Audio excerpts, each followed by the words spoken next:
ನಮಸ್ಕಾರ ವೀಕ್ಷಕರೇ, freedom TV ನ್ಯೂಸ್ಗೆ ಸ್ವಾಗತ. ನಾನು ಅಶ್ವಥ್.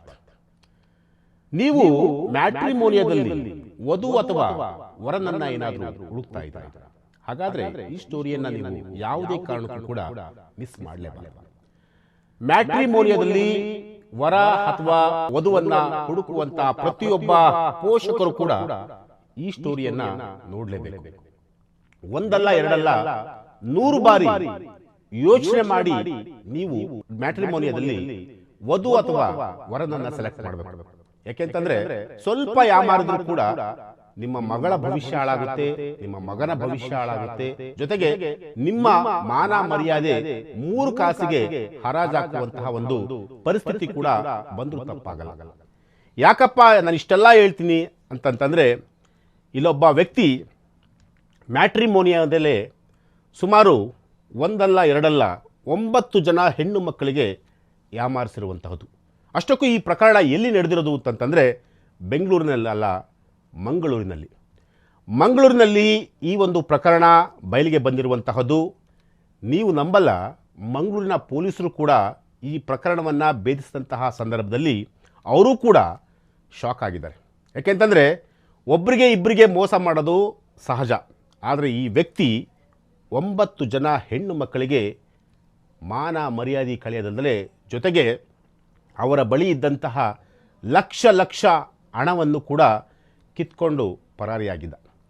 ಅಷ್ಟಕ್ಕೂ ಈ ವ್ಯಕ್ತಿ ಯಾರು, ಎಲ್ಲಿವನು, ಈತ ಯಾವ ರೀತಿಯಾಗಿ ಹೆಣ್ಮಕ್ಳಿಗೆ ಯಾಮಾರಿಸ್ತಿದ್ದ ಅನ್ನೋದನ್ನು ನೋಡಿದರೆ ಈತನಿಗೆ ನಾವೇ ಒಂದು ಟೈಟ್ಲು ಕೂಡ ಇಟ್ಟಿದ್ದೀವಿ, ಮ್ಯಾಟ್ರಿಮೋನಿಯಾ ಮನ್ಮಥ ಅಂತೇಳಿ. ಅಂದರೆ ಮ್ಯಾಟ್ರಿಮೋನಿಯಾದಲ್ಲಿ ಯಾವ ರೀತಿಯಾಗಿ ಅದನ್ನು ಆ ಒಂದು ವೆಬ್ಸೈಟನ್ನು ಬಳಸ್ಕೊಂಡು ಹೆಣ್ಣು ಮಕ್ಕಳಿಗೆ ಯಾವ ರೀತಿಯಾಗಿ ವಂಚನೆ ಮಾಡ್ತಿದ್ದ ಅನ್ನೋದ್ರ ಬಗ್ಗೆ ಕಂಪ್ಲೀಟಾಗಿ ನಾನು ವಿವರವನ್ನು ಕೊಡ್ತಾ ಇರ್ತೀನಿ.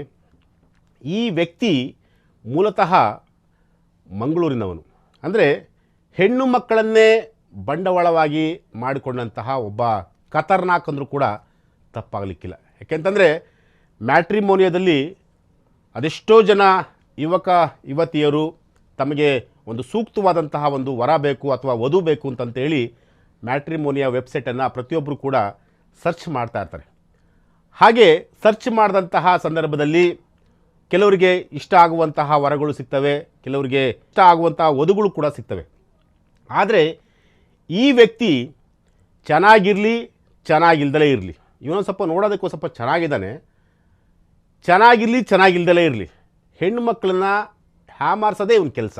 ಅದು ಯಾವ ರೀತಿ ಅಂತಂತಂದರೆ ನೀವು ನಂಬಲ್ಲ, ಈತ ಮಾಡ್ತಿದ್ದ ಖತರ್ನಾಕ್ ಐಡಿಯಾಗಳನ್ನು ನೋಡ್ತಾ ಇದ್ದರೆ ಪೊಲೀಸರು ಕೂಡ ಶಾಕ್ ಆಗ್ತಾಯಿದ್ರು. ಅಷ್ಟಕ್ಕೂ ಈ ವ್ಯಕ್ತಿ ಯಾರು, ಇವನ ಹಿನ್ನೆಲೆ ಏನು, ಇವನ ಹೆಸರೇನು? ಈತನ ಹೆಸರು ಸುಶಾಂತ್ ಪೂಜಾರಿ ಅಂತೇಳಿ, ಮೂಲತಃ ಮಂಗಳೂರಿನವನು. ಅಂದರೆ ನೋಡೋದಕ್ಕೂ ಕೂಡ ಸ್ವಲ್ಪ ಚೆನ್ನಾಗಿದ್ದಾನೆ. ಇವನ ಹಾವ ಭಾವ ಅಥವಾ ಇವನ ಒಂದು ಸ್ಟೈಲನ್ನು ನೋಡಿದಂತಹ ಪ್ರತಿಯೊಬ್ಬ ಹೆಣ್ಣುಮಕ್ಕಳು ಕೂಡ ಇವನನ್ನು ನೋಡಿ ಯಾಮಾರೋದು ಕೂಡ ಉಂಟು. ಅಷ್ಟರ ಮಟ್ಟಿಗೆ ಒಂದು ಸ್ವಲ್ಪ ಇದ್ದಾನೆ. ಸೊ ಈತ ಮೊದಲಿಗೆ ಯಾವ ಊರಿನ ಹೆಣ್ಣು ಮಗಳಿಗೆ ಮೋಸ ಮಾಡ್ದ ಅಂತಂತಂದರೆ ಮುಂಬೈನಲ್ಲಿ ಒಂದು ಮಹಿಳೆಯನ್ನು, ಅಂದರೆ ಒಂದು ಯುವತಿಯನ್ನು ಮ್ಯಾಟ್ರಿಮೋನಿಯಾದಲ್ಲಿ ನೋಡ್ತಾನೆ. ಅಲ್ಲಿ ಆಕೆಗೆ ಏನೆಲ್ಲ ಬೇಕು, ಏನೆಲ್ಲ ಸುಳ್ಳುಗಳನ್ನು ಹೇಳಬೇಕು ಅದೆಲ್ಲವನ್ನು ಕೂಡ ಹೇಳಿ ಅವಳನ್ನು ಮದುವೆ ಆಗ್ತಾನೆ. ಮದುವೆ ಆಗಿ ಒಂದು ಸ್ವಲ್ಪ ದಿನ, 1 ವರ್ಷ ಅಥವಾ ಒಂದು 6 ತಿಂಗಳು ಅವಳ ಜೊತೆ ಇರ್ತಾನೆ. ಅವನಿಗೆ ಏನೇನು ಬೇಕೋ ಅದೆಲ್ಲವನ್ನು ಕೂಡ ಈ ಸುಶಾಂತ್ ಪೂಜಾರಿ ಎಲ್ಲವನ್ನು ಕೂಡ ಪಡೆದುಕೊಳ್ತಾನೆ. ನೀವು ನಂಬಲ್ಲ, ಲಕ್ಷ ಹಣವನ್ನು ಈತ ಇಸ್ಕೊಂಡು ಯಾಮಾರಿಸಂಥದ್ದು. ಅಂದರೆ ಪ್ರತಿಯೊಬ್ಬ ಹೆಣ್ಣು ಮಕ್ಕಳ ಹತ್ರನೂ ಕೂಡ ನಾನು ಅಲ್ಲಿ ಕೆಲಸ ಮಾಡ್ತಾಯಿದ್ದೀನಿ, ಇಲ್ಲಿ ಕೆಲಸ ಮಾಡ್ತಾಯಿದ್ದೀನಿ, ನಾನು ಹಿಂಗಿದ್ದೀನಿ ಅಂತ ಹೇಳ್ಕೊಂಡು ಪ್ರತಿಯೊಬ್ಬ ಹೆಣ್ಣು ಮಕ್ಕಳಿಗೂ ಕೂಡ ಇದೇ ರೀತಿಯಾಗಿ ಸುಳ್ಳುಗಳನ್ನು ಹೇಳ್ಕೊಂಡು ಲಕ್ಷ ಹಣವನ್ನು ಈತ ಪಡೆದುಕೊಳ್ತಾ ಇದ್ದ.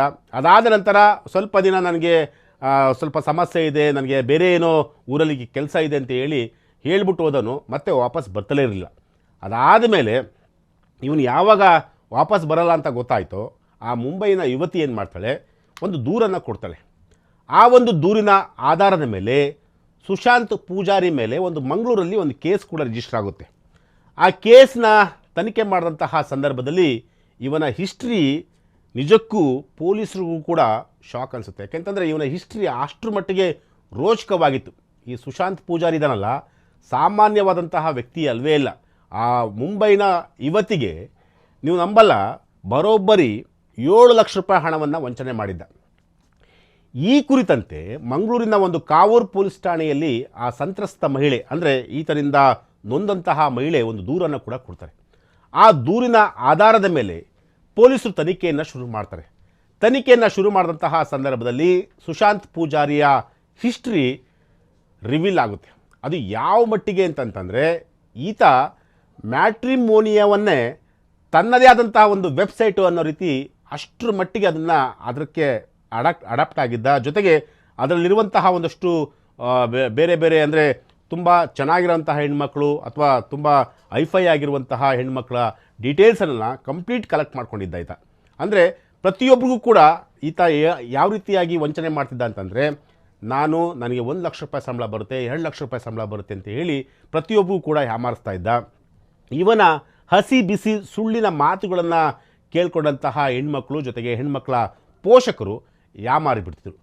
ಹೀಗೆ ಸುಮಾರು 9 ಜನ ಹೆಣ್ಣು ಮಕ್ಕಳಿಗೆ ಈತ ವಂಚನೆ ಮಾಡಿರುವಂತಹದ್ದು. ಅಂದರೆ ಮೊದಲಿಗೆ ಈತ ಯಾವಾಗ ವಂಚನೆ ಮಾಡ್ದ ಅಂತಂತಂದರೆ 2021ರಲ್ಲಿ ಉಡುಪಿ ಮೂಲದ ಒಂದು ಹುಡುಗಿಯನ್ನು ಮದುವೆ ಆಗ್ತಾನೆ. ಅದಾದಮೇಲೆ ಆ ಹುಡುಗಿಗೂ ಕೂಡ ಮೋಸ ಮಾಡಿ ವಂಚನೆ ಮಾಡಿ ಹೊರಟೋಗ್ಬಿಡ್ತಾನೆ.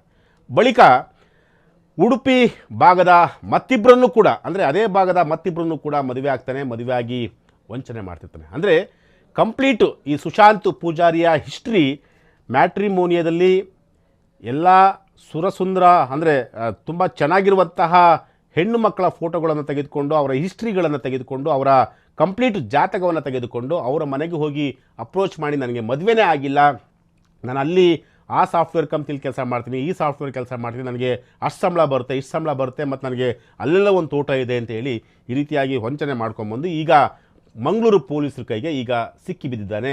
ಮಂಗಳೂರು ಪೊಲೀಸರು ಇವನ ಜಾತಕವನ್ನು ಕಂಪ್ಲೀಟಾಗಿ ಬಯಲು ಮಾಡಿದ್ದಾರೆ. ಇವನು ಯಾವ ರೀತಿಯಾಗಿ ಮೋಸ ಮಾಡ್ತಿದ್ದ ಅನ್ನೋದ್ರ ಬಗ್ಗೆ ಕಂಪ್ಲೀಟಾಗಿ ಈಗ ತನಿಖೆಯಲ್ಲಿ ಗೊತ್ತಾಗಿರುವಂಥದ್ದು. ಜೊತೆಗೆ ಉಡುಪಿ ಮೂಲ ಅಷ್ಟೇ ಅಲ್ಲ, ಕಾರ್ಕಳದ ಹುಡುಗಿಗೂ ಕೂಡ ಈತ ವಂಚನೆ ಮಾಡಿದ್ದ ಅನ್ನೋ ಒಂದು ಮಾಹಿತಿ ಕೂಡ ಈಗ ರಿವೀಲ್ ಆಗಿರುವಂಥದ್ದು. ಜೊತೆಗೆ ಈ ಸುಶಾಂತ್ ಪೂಜಾರಿಯ ಜೊತೆ ಇವರ ಮಾವ ಕೂಡ ಅರೆಸ್ಟ್ ಆಗಿರುವಂಥದ್ದು. ಅಂದರೆ ಅಳಿಯ ಮಾವ ಇಬ್ಬರೂ ಕೂಡ ಈಗ ಪೊಲೀಸ್ ಸ್ಟೇಷನಲ್ಲಿ ಕಂಬಿ ಎಣಿಸ್ತಿರುವಂಥದ್ದು. ಅಂದರೆ ಈ ಮಾವನ ಕೆಲಸ ಏನಪ್ಪ ಅಂತಂದರೆ, ಸುಶಾಂತ್ ಪೂಜಾರಿಯ ಮಾವ ಇದನ್ನಲ್ಲ, ಅವನ ಕೆಲಸ ಏನಂತಂತಂದರೆ, ಇವನನ್ನ ಹೋಗಿ ಇವರೇ ನಮ್ಮ ಮಾವ, ಇವರೇ ನನಗೆ ಫಾದರ್ ಇದ್ದಂಗೆ, ಇವರೇ ನನಗೆ ಎಲ್ಲವೂ ಅಂತಂತೇಳಿ ಹೆಣ್ಮಕ್ಳ ತಂದೆಗೆ ಪರಿಚಯ ಮಾಡಿಸ್ಕೊಡ್ತಿದ್ದ.